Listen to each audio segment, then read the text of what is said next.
I'll do the nitrous and I'll set up the airway staff. At the Royal Melbourne Hospital, Senior Emergency Doctor Sarah Whitelaw is the ultimate multitasker, with 20 years in emergency medicine while raising 2 children. It's a job that is fairly unpredictable, like most of medicine. We never know what's going to walk through the door, and sometimes that involves staying longer. I think that is something that makes it really difficult for our families as well. A colleague in the same boat is Senior Emergency Doctor Emma West, a mum of 4. They've come up with a win-win plan to swap shifts, avoiding the mum guilts. I'm always happy to swap into a day shift, I tell you what, from an evening. Thought you would like that? Yeah, I'm loving it. I've got 4 games of footy on a Sunday. I've just missed 2 soccer. I'll just show you this because I just 7-year-old first game. Cute. And yeah, kicked 2 goals. Really? And he's just really happy with himself. Do you have a video of it? It's just one of those things that you think, oh, I really wish I was there. I know. But I had that when Finn's first footy game. He kicked 4 goals. I missed them all. Anyway, I saw today and he didn't do anything. Having people that are willing to swap with you, that know exactly what you're going through, is so incredibly valuable. Dr. Sarah shifts gear back into emergency mode. A patient's come in with a terrible injury. Now, my love, I'm Dr. Whitelaw. I'm Sarah. I'm one of the emergency doctors here. What's your name? Michelle. Michelle, and you're a nursing student. Yes. What's happened to you? I was training one of my horses to tie up. Okay. And I used a tie blocker ring, and I reached for it at the wrong time, and it pulled my 3 fingers through the middle ring. Okay. And I was stuck while he's pulling me back. Oh, dear. So you didn't fall down, didn't hit your head, the horse didn't injure you at all, just the hand? Yeah. Horses are really, really strong, so that amount of force, unfortunately, pushing her fingers against a piece of metal has resulted in quite significant injuries for her hand. So I don't want to look at it when you have a look. Okay, sure. My coping mechanism. Totally understand. Head into sand or stretch. Okay, good. Now, let's see if I can get... Are you able to hold that up? Yep. Are you sure? Otherwise I can get someone in to help me. Okay, my love. We won't do too much pulling. From the minute I see Michelle's finger, I worry that the tip of that finger is not salvageable. You're very tough and very brave. Unfortunately, the tip is just hanging on by a piece of skin. Can you make a fist? Good. And what about with this one? No. You can't make a fist with that one? Okay. Is that sore? Yeah. Yeah, sore all the way? Everything. Yeah. Okay, my love, no worries. All right, I'm going to pop you back on here. I'll pop this over the top so you can't see it. Okay. Okay, yeah. No, you're not at all. You're exceptionally brave, hey? Okay. I am going to see if I can get someone to just give me a hand, position it. Michelle is really frightened. She's also really worried about how bad the injury is underneath, because I don't think she's seen what's gone on to her hand since the injury actually happened many, many hours ago. Michelle's not only too scared to look at her injury, she reveals she has a phobia of both needles and the sight of blood. Tricky for her chosen career path. Trying to build up my tolerance because I'm a nursing student. I plan on just being the school nurse or something, not so at the high end of what these amazing people do. Can I ask you to give me a hand? I just need to take a photo of that. Dr. Sarah needs another pair of hands to treat Michelle so she can continue to avoid looking at her injury. Don't touch it without pain, really. Yeah. So the photos just go into your medical record. What a good idea. Yeah, it is. It's cool. I can show our plastics team and they can start organising stuff. I'm in a bit of trouble, aren't I? Look, it will have to go to the operating theatre. I think they'll, what we call, formalise and sort out that second, the ring finger. That's the one that just needs sorting out. Needs a ring on it. Well, they can put a ring on it definitely on the end and it will look beautiful. What I can't tell when I look at Michelle's finger is where she will need to have that finger amputated. I'm hopeful that it might involve just the tip, but my concern is that she may actually lose even more of that finger. On the rooftop, air ambulance is bringing in a man involved in an horrific accident. Royal Melbourne received. See you soon. So it's on time. As the team prepares the trauma bay, Nurse Jenna Allman is expecting the worst, based on what she's hearing. So we know it's a 54-year-old gentleman and he's rolled his car multiple times. We always have strict roles that we play when a trauma patient comes in. So mine today is to support the anaesthetist or the airway doctor to manage the patient's airway in case he needs to be intubated and put on a ventilator. Who's team leading? Leading the team is emergency doctor Ali Majazadeh. I was born and raised in Iran. I grew up in a family of doctors. It's a trauma call, right? Yes. So the trauma team is here. Of course, I'm from the region. There are lots of wars every year. That probably motivated me to join medicine and especially emergency medicine. So we have the med pack ready in case we have to give any blood.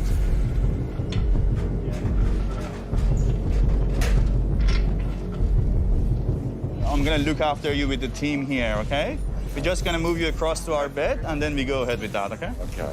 I'm 100% deaf on the left side. Okay. So we're gonna use the right ear then. We're going to have to roll you to get you across, mate. Yeah. I know it's going to hurt, so I'll get you some medicine. All right, on 3, 1, 2, 3. Well done. 54 years old. He had a seizure while he was driving around 100K, and then he just deviated and rolled a couple of times. His daughter was also in the car as a passenger, but she's fine. She was able to get out of the car. I think John is really lucky to survive this accident. Having a seizure behind the wheel is really concerning because there is no protective mechanism.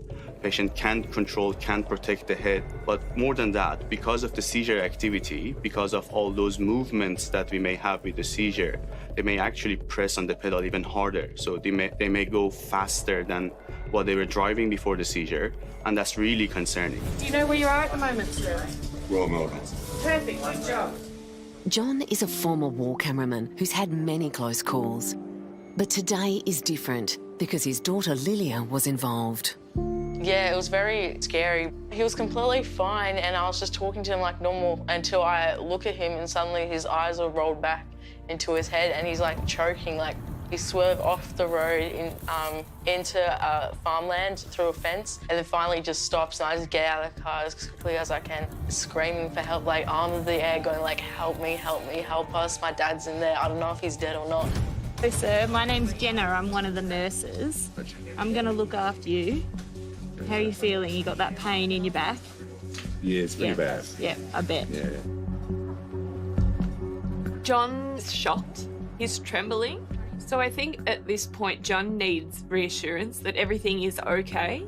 The car might be a bit wrecked, but that's okay. We can get a new car, but the fact that he's alive, he's talking to us, I think that's the message that we need to relay to him.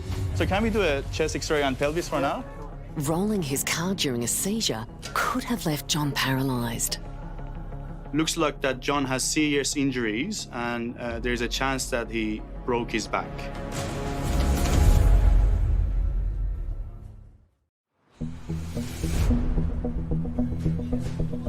At the Royal Melbourne Emergency Department, horse trainer Michelle got her hand caught in a buckle ring while working her horse. She's nearly lost the top of her finger and badly damaged 2 others. I've got flaps of skin, like something flapping there, and I feel very open and exposed and burning. Not so much throbbing, just excruciating like branding iron. Michelle struggled to free her fingers with her horse pulling away from her. My partner jumped between me and the horse and put enough tension on the rope for a second to get me free, which was amazing. So, if he didn't do that, I would be in a worse situation. It was my fault, and I had my hand in the wrong place at the wrong time. Michelle, who's studying to be a nurse, can't look at her injury because of her blood phobia. It's really important that whenever somebody has a hand injury and we're worried that the bones underneath might be broken, that we get an X-ray because it really does significantly change the type of operation that she might need to have.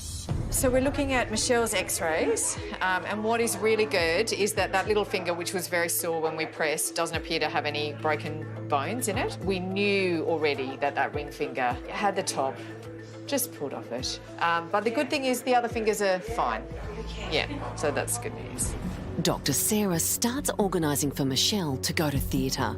where plastic surgeons will try and save the tip of her ring finger. I've got a D-tipping injury that I think is going to need to be formalised in theatre. She's also very tender in her little finger and she's got an injury to her third finger, but it's the ring finger that she has pulled the tip off. OK. The plastics team are going to take you to the operating theatre. It might not be tonight, so they're happy for you to eat and drink, which is good. So we'll bring you in to hospital overnight and then they'll hopefully get you to the operating theatre early-ish tomorrow morning. But in the meantime, Dr. Sarah wants to numb her hand and clean it out. But Michelle is also afraid of needles. I'm not very brave of... I couldn't watch a scary movie or a horror movie or anything like that. What we want to do is give her the best pain relief possible, and we know with Michelle that's probably going to be a local anaesthetic. Unfortunately, that involves needles into areas of Michelle's hand, and that's painful. If she's going to carry out the procedure, Dr. Sarah will have to gain Michelle's trust. So it's a needle into the base of the finger. So there's a nerve that goes up this side and a nerve that goes up that side. And if we put a bit of anaesthetic in here and here, it makes the whole finger numb. So it is a needle in here. It hurts, but only for a few seconds. So this is a really tough situation. If we don't wash out that wound very quickly and very, very well, there are cases where quite small injuries in the hand have resulted in people losing lots greater areas of that hand because the infection has set in.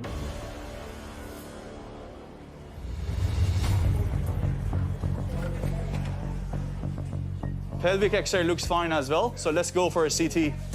Across the corridor, former war cameraman John is lucky to be alive after a serious car accident. I basically had a seizure and blacked out while I was driving. And the car went off the road and rolled a couple of times, and my daughter, who's 16, she got out, and then these two guys helped her get me out, and they just put me on the ground, and I was, next thing I knew, I woke up and I was in the back of an ambulance going to the helicopter. Dr. Ali is concerned John is in a lot of pain and may have serious injuries to his spine. OK, let's go. He needs to be scanned immediately. How's your pain rate? Oh, look, it's still pretty high. I mean, it's agonising, really. We need to have that CT scan urgently to find out what are the damages and what we're dealing with. Oh, man. You okay? Yeah, I'm okay.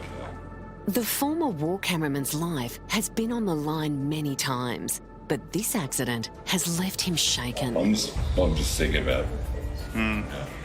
Thinking about what's happening. It's usually like that. When you have an accident, it's just a fraction of a second, so you don't actually remember anything. Yes. Is that a seizure? You're a bit shaky in your right hand. Is that normal? Yeah. Okay. Yeah. How about we have some diazepam ready as well? If John has a seizure, that fracture can move and result in more damage to the spinal cord. 2 minutes and then we'll come back. He seems to have a lot of pain. He's got some thoracic spine fracture. Can we see that? That, when it looked like it was in lots of little pieces. Which level is that? His kidney, so it's L1 or 2. L1. Oh, That's so nasty. yeah, that's what we were concerned about, isn't it? I'm looking at the CT scan. I see what I was hoping to not see. There's a fracture in the spine. The fracture is pretty serious and it puts some pressure on the spinal cord that might result in paralysis if we don't manage it quick. For now, we need to make sure that he's not moving. So even moving from the CT bed to our bed is very important now. There's a chance that it might damage the spinal cord. Okay.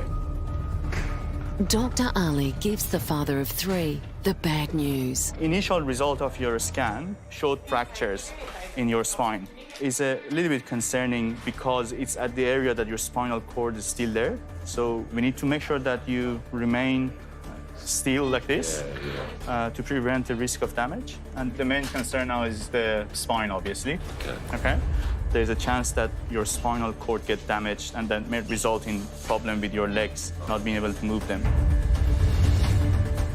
I'd say a fracture of the spine. Yeah, they're going to operate on it soon.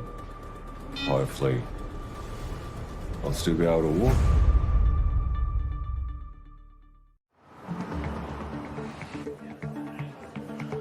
At the Royal Melbourne Hospital, horse trainer Michelle's nearly taken off the tip of her ring finger while working her horse. It's a bad day. It's meant to be having a good day. Michelle's in a lot of pain, but the nursing student is terrified of needles. A needle into it would just...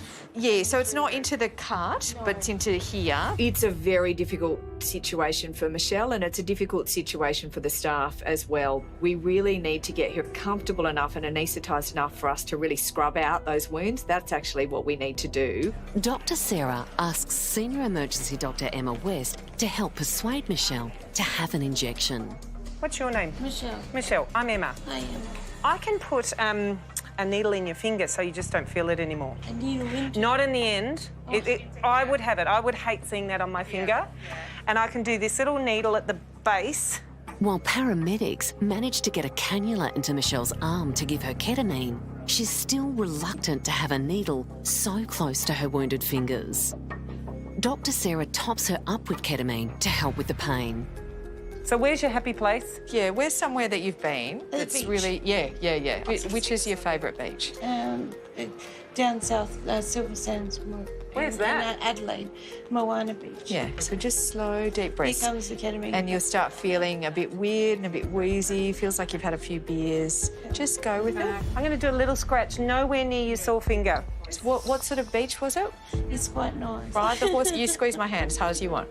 Can you ride the horses on the beach? Yes. Wow. Can, but I'm not very happy with horses right now. No. It hurts for about 30 seconds, like a really nice wasp sting, and then it all goes nice and numb, and you'll feel so much better. Squeeze my fingers. You're so brave. Seeing her really overcoming what must be terror in lots of ways is actually quite inspiring. But I think that's part of good patient care, is establishing that trust with your patient that lets you do things that every instinct in their body is saying, oh my gosh, no way. And can you get oysters near the beach in Adelaide? Can you swim? Would you normally go and swim? No, I'm scared of sharks. Okay, fair enough. Me too. I'm so sorry, guys. I'm trying You're to totally... get it. I'm just going to leave that sit for a bit. Michelle, I'm touching your finger now. I don't think you can feel it anymore. I feel a little dumpy. What you'll feel now is movement, but you won't feel pain. That's right. Yeah. Yeah, I'm here. Got your hand here, Michelle? No. That's all right. Yeah, really good. It's a funny feeling, isn't it? It's pressure, and sometimes you can feel cold. Do you want to turn the light off? We may as well turn that light off. Just makes you feel a bit calmer. Michelle is through her worst nightmare. She now needs an operation to repair the damage. Yeah, you've done really well. You've been up since early this morning. You've had an injury. You're amazing. Well done, Michelle. Michelle is lovely, and I really hope that it doesn't put her off her nursing career. It's funny how many of us were not really comfortable with blood or needles when we first started studying. But the good news is, over many years, that leaves you, and you very much get used to it. I'm going to bust a move if you're happy. Thank you so much for doing that. I appreciate it. No, that's all right. That's cool. No worries. See ya.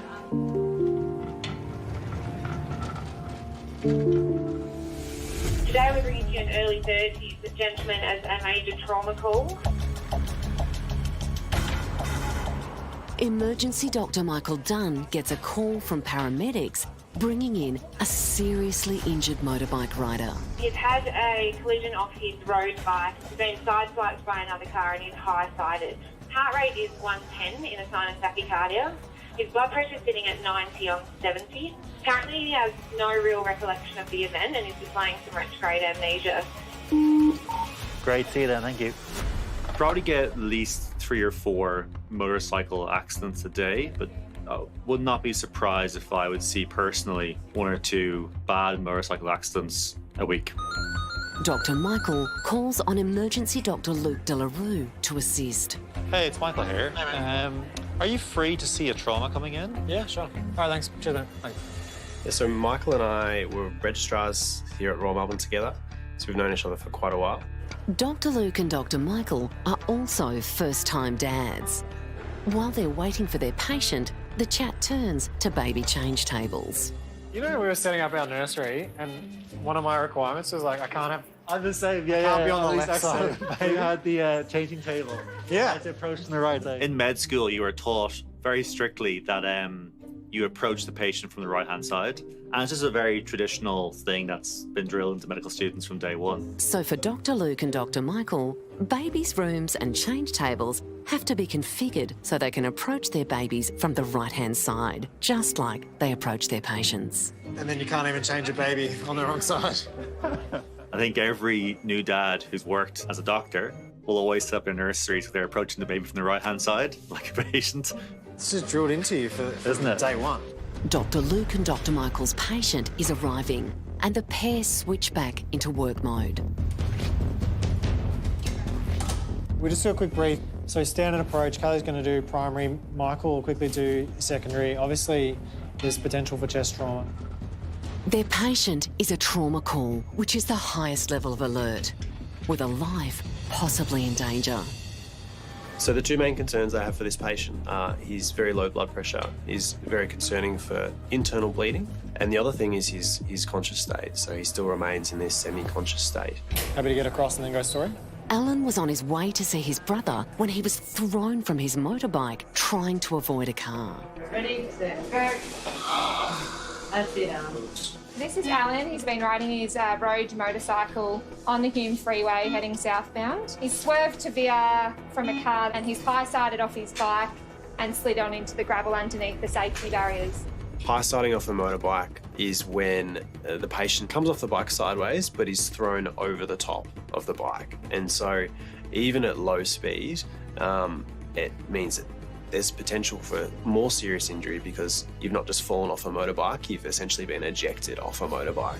On our arrival, we found him to be grey, diaphoretic, and altered conscious state. So an altered conscious state is when the patient is less awake than we would expect. In the setting of trauma, it indicates that he's potentially bumped his head. If it persists, then he could have a serious brain injury. Heart rate of 97, blood pressure of 138. It's been a tough time for the 33-year-old. He and his brother Chris have recently lost their dad.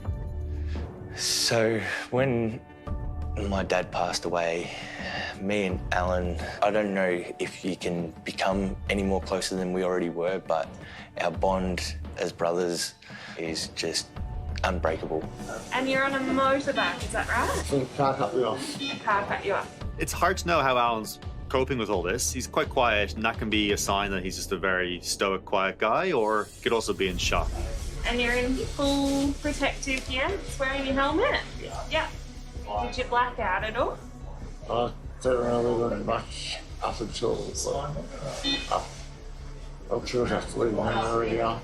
I think what we're really trying to figure out and focus on is what injuries are we not seeing. That's the worry, is that not the injuries you know about, but the injuries you don't know about.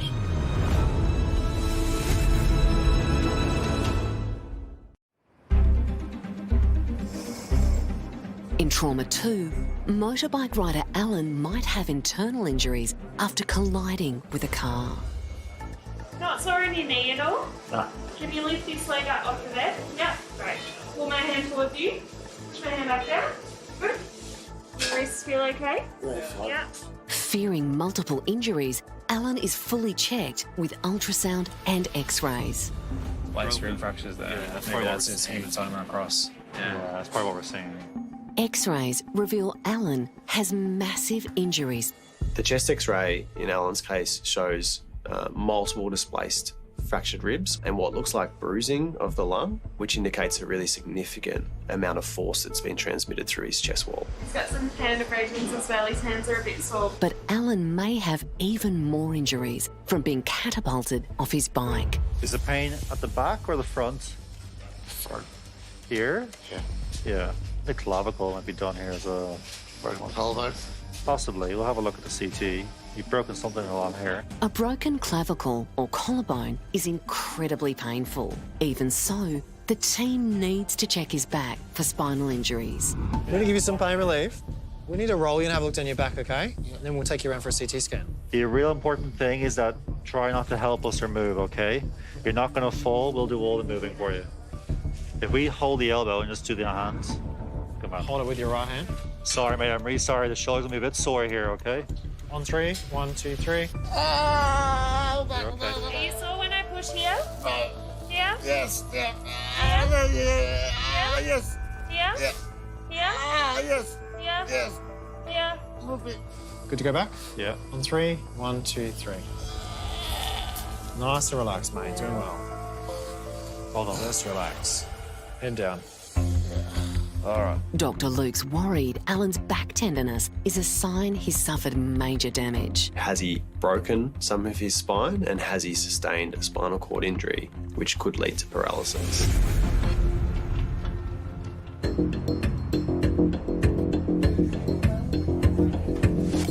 I'm going to go because the doctor wants to talk to me. But Across the corridor, former war cameraman John is waiting for the results of his CT scans. So your daughter was with you in the accident, isn't it? yeah, I was just looking at that. Is she fine? Yeah, she's okay. I mean, she's the one who told me the whole story, basically. Yeah, I'm so glad she wasn't hurt. I would have felt terrible. John had a seizure at the wheel, and he tells Dr. Ali he's had other seizures. I was in hospital in Hobart in 2011 for meningitis. Okay. Which is what I got in Afghanistan. Okay. What were you doing in Afghanistan? Yeah, I was Australia's official war cinematographer. Oh my God. That must be really exciting and scary at the same time, isn't it? In Afghanistan, I was in a helicopter. Okay. And I sat under the engine without hearing protection. Okay. Because I was filming. So I burst my eardrum. Oh. And then that got infected, and I picked up the meningitis in Afghanistan. Okay, so that was... Yeah, that's why I'm fully deaf and that. Okay. Yeah. And ever since then, I've had, I've probably had about 6 seizures like this. There's a chance that he has another seizure in similar situation. So we need to make sure that the seizure is under control before we can let him drive again. Dr. Ali and the trauma surgeons take a closer look at John's CT images. They discover the fracture in his vertebrae isn't putting pressure on the actual spinal cord, as they first feared. John's fracture is at the second lumbar spine bone, which is a little bit above the pelvis top and just below the level that the spinal cord is finished. If his fracture was only a few centimeters above that, he could have become a paraplegic. I think you've been lucky. Obviously, there's a fracture. You're going to need a surgery for that, but it could be much worse. Hopefully, when you have your surgery, we expect a full recovery after that. Okay? All the best. It's better news than the war veteran was expecting. I should be able to make a recovery, so, yeah. I hope there's no complications or anything. I was going to put some socks on your feet. I'm glad they brought me in. On an extra busy shift, paramedics are arriving with yet another patient. A 79-year-old woman hit by a car. What's the trauma? Pedestrian versus car, 30 kilometres. Yeah. 89. Oh. Deformed left leg. Yeah. Senior emergency doctor Emma West is taking care of Francis, who was hit on a pedestrian crossing. Hello, my name's Emma. How are you? Is it Fran? What I love about my job is connecting with people. Nice to meet you, Fran. Often I see people on the worst day of their life, and so if I'm there to make it a little bit better, then, you know, that's very satisfying. Ready, set, go. So this is Fran, 79-year-old female, living at home, fully independent. A friend was out and across the road, and she was struck initially on her right side by a small sedan. Helping Dr. Emma is nurse Emma Hatcher. My name's Emma. I am one of the nurses. There's lots of Emmas on today. You've got a good chance if you just yell out M, you'll get someone. I like to keep things really lighthearted for my patients because there's so much going on and there's people coming at them with needles, ultrasound probes. It makes it all seem a little bit less scary. How are you? I'm good. Remember what happened? Yeah. Did you hit your head? No, I don't think so. You black out at all? No. No. Well, where are you sore? Just left leg, Yeah. sleep. Yeah. I think you've broken your leg there. I'm going to get an X-ray soon. You probably know that you've broken it because it's probably really sore. The 79-year-old grandmother's left leg is badly swollen and deformed from the impact.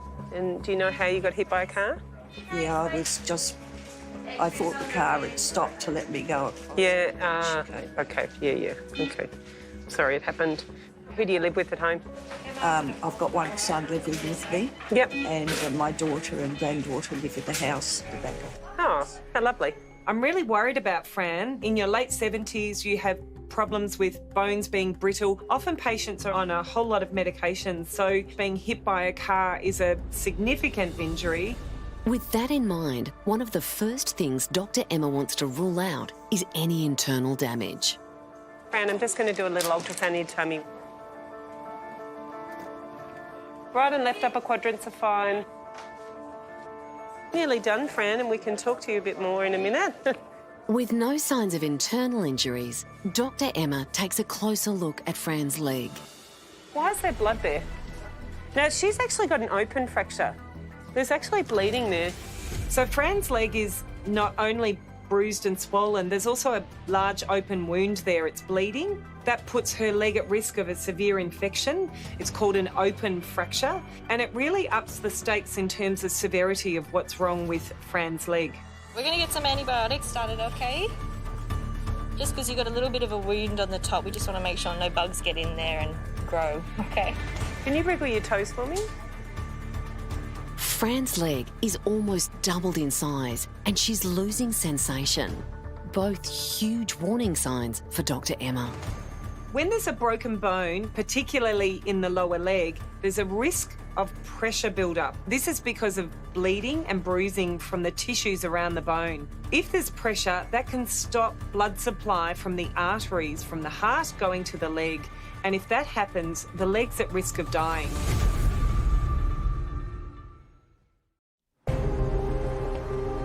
At the Royal Melbourne Hospital, 33-year-old Alan has serious multiple injuries after a bike accident. They've also discovered an air leak around a punctured lung. 1, 2, 3, slow. So we're doing a CT to see the extent of the air leak and the collapsed lung, and I need to exclude any spinal fractures or potential spinal cord injuries. 1, 2, 3. Good man. The young scaffolder's level of fitness may have saved his life. His body subjected to incredible forces when he was thrown over his bike. Okay, Alan? Yeah. I'm going to have a look at your scans, but you've broken a few ribs. And also, it looks like you might have new collarbones at least.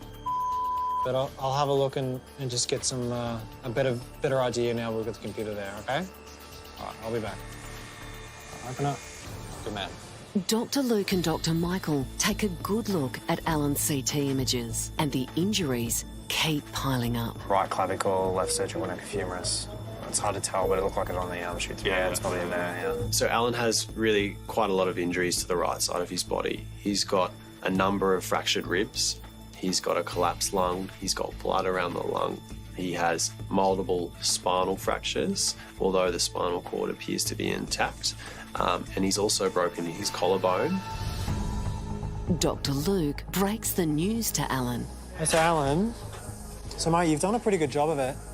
You've broken a lot of ribs on the right side, and you've got some fractures through the spine as well. Oh, wow. But it looks like it's the side of the spine away from the spinal cord, and you don't have any signs of any spinal cord or neurological injury, okay? Which is really good. Considering the type of accident and the amount of injury that Alan has, he's really, really lucky that he doesn't have any life-threatening injuries.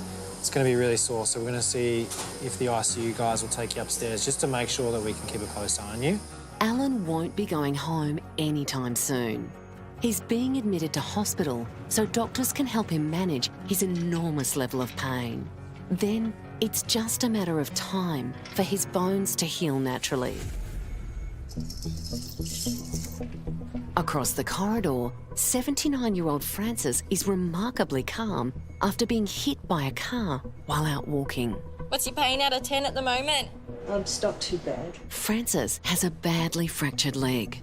Not too bad. What's not too bad out of 10? Probably only 4 or 5. Oh, 4? Awesome. It's hard to tell how much pain Fran is in because she is very, very tough, and you really have to encourage her to say that she's in pain. You don't need to be tough right now. You're all right. It's all right. We'll get you something soon. Yeah. Oh, you're okay.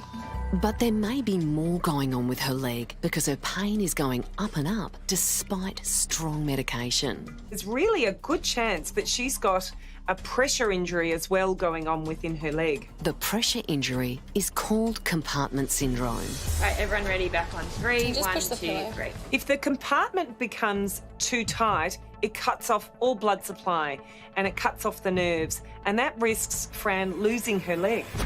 Once we've got the x-ray of your leg, we're going to put you in a plaster. The plaster will help with the pain, okay? And we're going to give you more pain relief as well.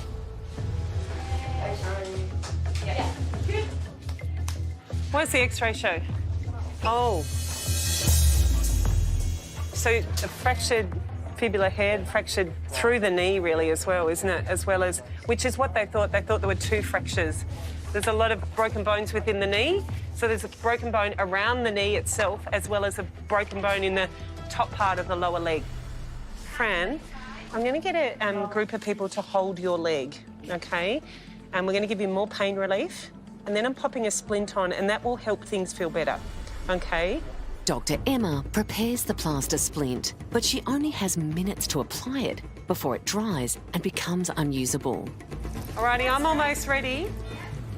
When I apply a splint to a patient, I'm often thinking about what you do at home. When someone hurts their hand or hurts their arm, you put your hand on it and keep it still and warm. It's really a way of keeping everything nice and still to provide her the best type of pain relief that she can have. How are you going, Fran? You're doing really, really well. You okay, Fran? She's just getting a bend there. Yeah, perfect. Fran, that's done now, darling. With Fran's leg now safely supported by the splint, she's off to CT. Is everybody ready? Rolling on 3. 1, 2, 3. Down, 2, 3. The scans will give Dr. Emma a more detailed picture of the broken bones in Fran's leg and if there's good blood flow. We're just in the room next door watching, okay? So we're not far away. Now, being that you're laying down, if you start to feel really sick, like you're going to vomit, I want you to just put your hand up and just call out, okay? Because we'll come straight in. When they're in a CT scanner, they're in the room by themselves. We are only behind a glass door, but the patient doesn't know that. You could have disappeared off anywhere for all they know unless you tell them. So it is important to let her know that I am just there. 1, 2, 3. The scans confirm Dr. Emma's fears about compartment syndrome. The CT scan shows a small artery that there's a lack of flow in it. So it confirms what I'm seeing at the end of the bed. It shows that that artery isn't flowing normally, and it's another marker and another suggestion that she's got a compartment syndrome. It's now a race to save the grandmother's leg. She's kept under close observation while surgeons prepare to relieve the pressure building in her broken leg. Do you want another blanket? Yeah, I'm a bit cold now. Bit cold? How about you? Everything has to go perfectly for her leg. She needs to be up and active. We need to do everything to get Fran back on her feet and back to her normal life of being out and mobile and walking.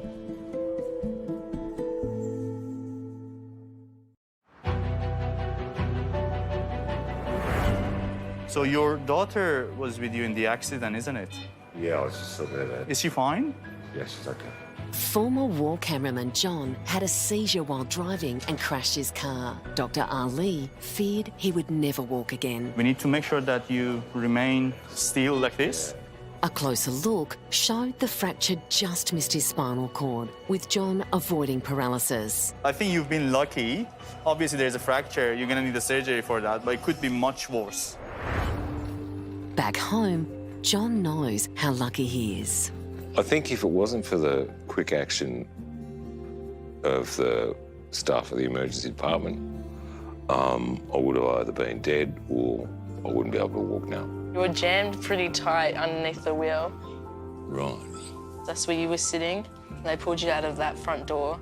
Both John and his daughter Lilia are trying to put the accident behind them and get on with life. But I'll see you tomorrow morning. All right. I'll be back. I'll be here. Yeah. Okay, bye. I love you. Love you, John. John is expecting to make a full recovery. Like, I've had injuries before, and you just have to push through and, you know, the old one foot in front of the other and, you know, carry on. Ready, set, go.